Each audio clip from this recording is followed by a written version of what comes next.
Assalamualaikum semuanya. Apa kabar? Sehat?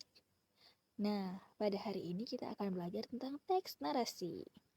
Sudah pernah belajar dengan teks narasi? Atau belum pernah? Nah, kalau belum pernah kita akan belajar hari ini. Nah, bagi teman-teman semuanya, tahu nggak sih apa itu teks narasi? Nah, teks narasi itu merupakan teks yang menyajikan serangkaian peristiwa secara kronologis atau sesuai urutan waktunya. Apa sih yang dimaksud dengan sesuai urutan waktunya? Nah, untuk lebih jelas lagi, mari sama-sama kita simak slide berikutnya. Nah, sekarang kita lanjut ke ciri-ciri teks narasi. Ciri-ciri yang pertama yaitu teks narasi itu berisi tentang cerita, kisah, dan peristiwa tertentu yang menggunakan bahasa yang naratif. Yang kedua, cerita memiliki alur yang jelas dari awal hingga akhir cerita. Dan yang ketiga, memiliki unsur-unsur pembentuk berupa tema, latar, alur, karakter, dan sudut pandang. Nah, selanjutnya kita akan belajar tentang struktur teks narasi. Nah, struktur teks narasi ini terdapat beberapa. Yang pertama, orientasi. Nah, apa sih orientasi ini? Nah, orientasi ini ada memberikan gambaran umum kepada pembaca tentang cerita yang akan disampaikan. Nah, oleh karena itu, penulis ini harus menulis orientasi dengan jelas dan menarik agar pembaca tertarik untuk membaca berita tersebut. Nah, contoh dari orientasi ini misalnya seperti ini. Pada suatu hari, di sebuah desa yang jauh di kota, hiduplah seorang anak laki-laki bernama Adi. Adi adalah anak yang rajin dan suka menolong. Ia selalu membantu orang tuanya di ladang dan juga membantu tetangganya yang membutuhkan.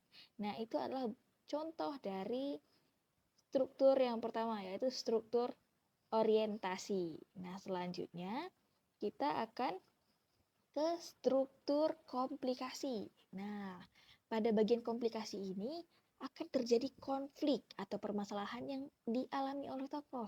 Nah, konflik dapat berupa konflik internal, konflik yaitu konflik yang terjadi dalam diri tokoh, atau konflik eksternal, yaitu konflik yang terjadi antara tokoh dengan tokoh lainnya, tokoh dengan lingkungannya, atau tokoh dengan dirinya sendiri. Nah, contohnya misal, suatu hari Adi sedang membantu ayahnya di ladang. Tiba-tiba, ladang mereka diserang oleh sekelompok pencuri. Pencuri-pencuri itu mengambil semua hasil panen milik Adi dan ayahnya. Nah, itu merupakan sekilas contoh dari komplikasi. Kemudian kita lanjut pada struktur yang ketiga, yaitu tentang resolusi.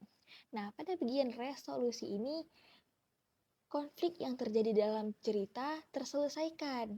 Nah, penyelesaian konflik dapat berupa kemenangan tokoh, kekalahan tokoh, atau kompromi antara tokoh yang berselisih.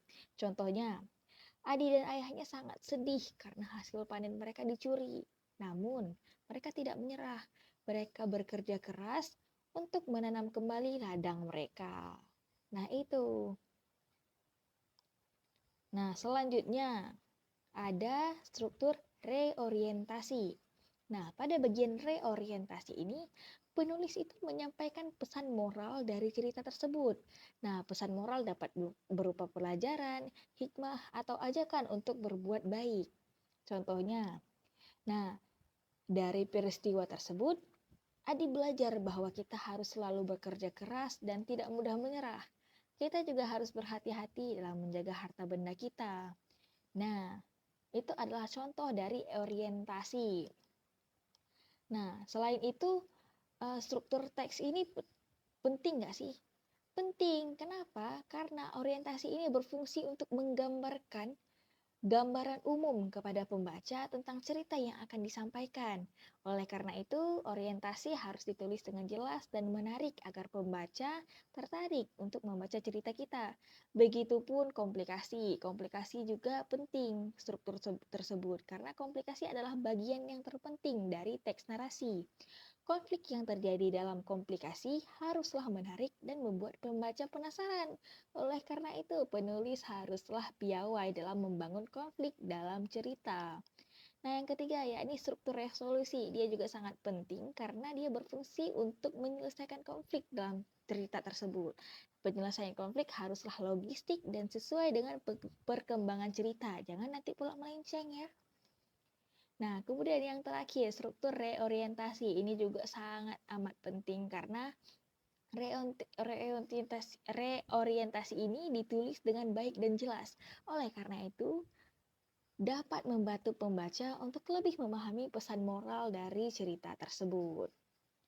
Nah, selanjutnya kita akan belajar tentang apa? Yuk. Nah, sekarang kita belajar tentang jenis-jenis teks narasi ya teman-teman. Jadi, teks narasi ini terbagi menjadi 3 macam, yaitu ada teks narasi informatif atau ekspositoris, teks narasi artistik, dan teks narasi sugestif. Nah, apa sih ketiga jenis ini? Yang pertama, teks narasi itu dia dibagi menjadi beberapa bagian itu karena berdasarkan tujuannya ya teman-teman. Yang pertama nih, dari teks narasi ekspositoris. Nah, teks narasi ekspositoris adalah jenis teks narasi yang bertujuan untuk memberikan informasi atau pengetahuan kepada pembaca. Teks narasi ekspositoris ini sering digunakan dalam berita, laporan, dan karya ilmiah. Nah, seperti itu. Jadi sekarang kita ke contoh teks ekspositoris. Misalnya seperti ini. Berita tentang bencana alam. Bencana banjir melanda wilayah Jakarta dan sekitarnya pada hari Sabtu 20 Juli 2023. Banjir tersebut disebabkan oleh hujan deras yang mengguyur wilayah tersebut selama berjam-jam. Banjir menyebabkan banyak rumah terendam udara. Selain itu, banjir juga menyebabkan jalan raya terhenti dan terganggu transportasi. Pemerintah setempat telah melakukan upaya untuk mengatasi banjir tersebut. Upaya tersebut antara lain dengan mengerahkan petugas untuk membantu warga yang terdampak dan melakukan pembersihan lumpur di jalan raya. Nah, itu merupakan teks narasi ekspositoris. Kenapa? Karena memberikan informasi kepada pembaca. Nah, kemudian yang kedua adalah teks narasi informatif. Nah, teks narasi informatif adalah jenis teks narasi yang bertujuan untuk memberikan informasi kepada pembaca secara jelas dan objektif. Nah, teks narasi informatif ini sering digunakan dalam artikel, ensiklopedia, dan buku pelajaran. Nah, sekarang kita lihat gimana sih contoh dari teks informatif ini. Misalnya artikel tentang cara membuat tempe.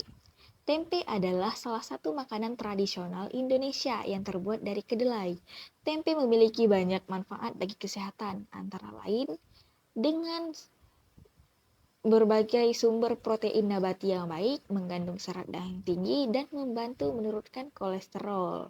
Nah, cara membuat tempe cukup mudah. Yang pertama, rendam kedelai selama 12-24 jam, kemudian tiriskan kedelai dan haluskan. Yang ketiga, tambahkan ragi tempe dan aduk sampai rata. Nah, setelah itu tuangkan adonan ke dalam cetakan dan tutup rapat.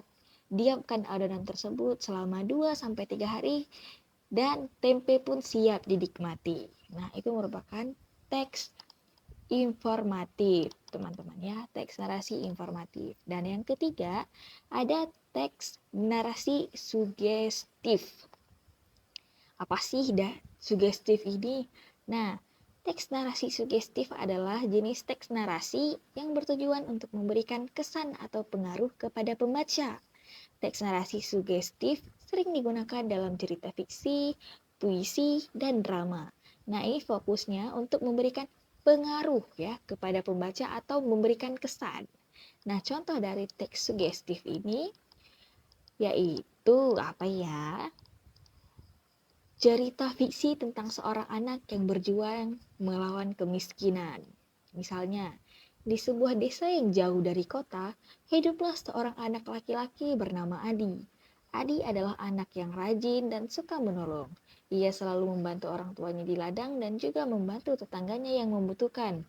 Namun, Adi juga harus melawan kemiskinan. Keluarganya hidup serba kekurangan. Adi sering kelaparan dan tidak memiliki pakaian yang layak. Suatu hari, Adi mendengar berita tentang beasiswa untuk anak-anak kurang mampu. Adi pun bertekad untuk mengikuti beasiswa tersebut. Ia belajar dengan giat dan akhirnya berhasil lolos. Adi senang, ia bisa melanjutkan sekolah ke jenjang yang lebih tinggi. Adi bertekad untuk mengubah nasib keluarganya menjadi orang yang sukses. Nah, itu adalah penjelasan tentang jenis-jenis teks narasi. Nah, hari ini kita sudah belajar banyak ya teman-teman, mulai dari pengertian, ciri-ciri, struktur, hingga jenis-jenis teks narasi. Nah, hanya itu ya yang bisa saya bagikan kepada teman-teman sekalian. Semoga bermanfaat. Sampai berjumpa di next video. Salam sejahtera bagi kita semua. Assalamualaikum warahmatullahi wabarakatuh.